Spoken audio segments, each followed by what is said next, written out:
produce sound. This is the model of the larynx here. But if you really kind of break it down and see what's happening, you can find the larynx on multiple models. Notice if I go here, this is the trachea model, but up top, you have the larynx. This is our lung model, but up top, you got the larynx. Even on the sagittal head models, when you look at them in the sagittal section, this area down here, you'll see the larynx. So again, it is not about memorizing the picture. It is about trying to understand and appreciate where these structures are found. Because I don't have time to show y'all every picture where every item is. That's overkill, okay? So let's take a look at that. The larynx consists of several pieces of cartilage, and we start with this one here. This large, usually described as being shield-like cartilage, is the thyroid cartilage. Thyroid cartilage. It is shaped like a shield. If you've ever seen a shield, it protects the front, and maybe it extends to the sides, but because the person has to stand behind it, there's an opening. So this is the anterior view of the larynx. You can see the thyroid cartilage, but look at the posterior view.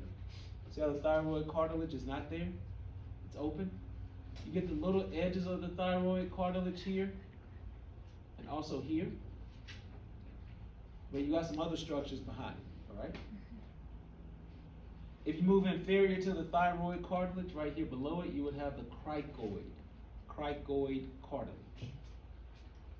This is the only cartilage that makes a complete circle around the larynx. You'll see it on the front, here, extends to the sides, and when you go to the posterior, right there, there it is on the posterior aspect as well. It's the only one that makes a complete circle or ring around the larynx. I apologize because I probably should have mentioned it initially, but up above, they're kind of that white color. You have a bone that you should be familiar with, the hyoid bone, located roughly in the midline of the neck, serves as a point of muscle attachment. So why do I have to mention that? Because if you look, there's a membranous connection between the thyroid cartilage and the hyoid bone. We always name these from the bottom up. This ligament is called the thyrohyoid ligament. Thyro for thyroid cartilage. Hyoid is the bone at the top. Thyrohyoid ligament. And if you come down below, you'll see another very slight membranous connection between the cricoid and thyroid cartilages. This is the cricothyroid ligament. Again, we're going from the bottom structure to the more superior structure. So we have cricothyroid ligament between the cricoid and thyroid cartilages, and then thyrohyoid ligament between thyroid cartilage and hyoid bone. One thing that will not be very prominent on this image, because you need the three-dimensional view, is the thyroid or laryngeal prominence. This is a protrusion of the thyroid cartilage right about at the tip of the pointer. On the image, it does look flat because there's no depth, but it would protrude and extend. It usually is larger in males due to the presence of testosterone. So that's why it's kind of, the cartilage itself is nicknamed the Adam's apple, but that prominence becomes more pronounced in males due to testosterone's effects. Below, you'll see this identified, or in the structures list, you see these little blue rings down below. Those are tracheal rings. Tracheal rings. Because below the larynx, this little tube-like structure, that is actually the trachea. It's the trachea. You see the tracheal rings within it. Another side here, if it's blue, it is cartilage. Notice how the thyroid cartilage is blue, the cricoid cartilage is blue, the tracheal rings, which are also cartilage, are blue. Cartilage equals blue, right?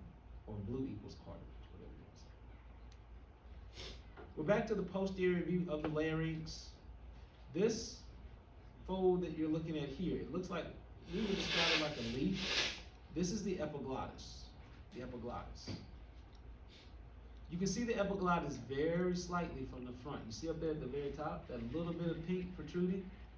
That's the epiglottis up top, but now you can see the full structure here from behind.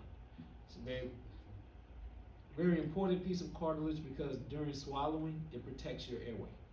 When you swallow the epiglottis from the back, it covers up the laryngeal opening and therefore prevents swallowed material from moving into your airways. So the epiglottis. This is one of my sticking points because somewhere on God's internet, there's a labeled image of this model. And I get it. Students look for those images and they think that they're fully correct. But it becomes a shortcut because if you don't know what these arrows and leader lines are trying to point to, you might get confused. Somewhere on that internet, there is an image that tags this area right here on the epiglottis as the laryngeal opening. I know what the image meant. The laryngeal opening is literally the opening that will allow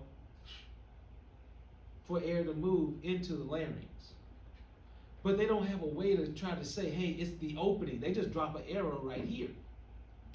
So in the past, when I've tagged epiglottis, I get a lot of students saying laryngeal opening. I'm like, why do y'all call this laryngeal opening? That's the epiglottis. It's because whatever that image is, they're running with it and it ain't right. So sometimes you got to take the words to figure out fully what the image is trying to tell you. I guess that's what I'm saying. Just be careful of that, all right? You do have the arytenoid cartilage. Arytenoid cartilage, it sits right on top of the cricoid. So see right here, there's the cricoid. There's the arytenoid. And if you look very close, you see the one that says number 5? That's an even smaller triangular piece. You see it over here on the right. That's corniculate. Arytenoid and corniculate cartilages. Okay? You can see posteriorly right through here, this is called the trachealis membrane or trachealis muscle. The tracheal rings do not go all the way around the trachea. At the back, the trachealis muscle is present to allow the esophagus to expand when you swallow solid foods. So your esophagus bulges slightly into the trachea when you eat solid food. Next, this is the sagittal view of that larynx model. So if you go back up to the very beginning, notice it says cross section. That's what it's talking about. This is the cross section. You can see the cross section pops up here, because it's basically what we're looking at down here. It's right here, but we use the model to kind of walk through it, which is here. Here's how this works. The laryngeal opening is literally the opening through the larynx right through here. That's how you would get into this space. This area is the vestibule. It's where the air first enters. So you have the vestibule here. Right here, you have the false vocal cord or vestibular fold. These false vocal cords do not produce sound. Instead, they're important when you go to hold your breath. That's their major function. Below the false vocal cord right here, this little indentation, this is the ventricle. You can say laryngeal ventricle if you want to be complete. A lot of times they tag this on the test, they'll say identify the structure, include the organ name to see if you remember there's more than one ventricle. There's a ventricle outside of the heart. But you have the laryngeal ventricle. If you look below that, you see this strip of white paint here? That is the true vocal cord. True vocal cord. These are what resonate to give you sound. Your true vocal cords are like a stringed instrument. There's a little gap between them. It's called the glottis. Well, if you go below the true vocal cords, you're below the glottis. So this area right through here is the infraglottic cavity. Infra means below. Glottic refers to the glottis, which is the space between the two vocal cords. Cavity is a little recession. If you get the model, you can see that there is a little recession here. Infraglottic cavity. Wait, what is the ventricle? The ventricle is here. This little indentation. And that's not the same thing as the space between the two vocal cords? No, the space between the two is called the glottis. When I say space between the two vocal cords are like this. So you're only looking at one of them. If you get these models, look from above, and you'll see that there's a V shape, a a V-shaped gap between okay. the two vocal cords. So the vocal cords move like this, back and forth. I'm not talking about between like top to bottom, I'm talking about like between them like side to side. Okay. That little space is the glottis. When you go below it, you're in the infraglottic cavity. And that's only the true vocal cord. Yeah. So the glottis is in between the true vocal cord, and then the ventricle is in between the false and the true. In the other direction. Yeah.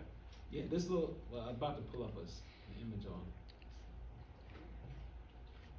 Let me see if I can try to explain it.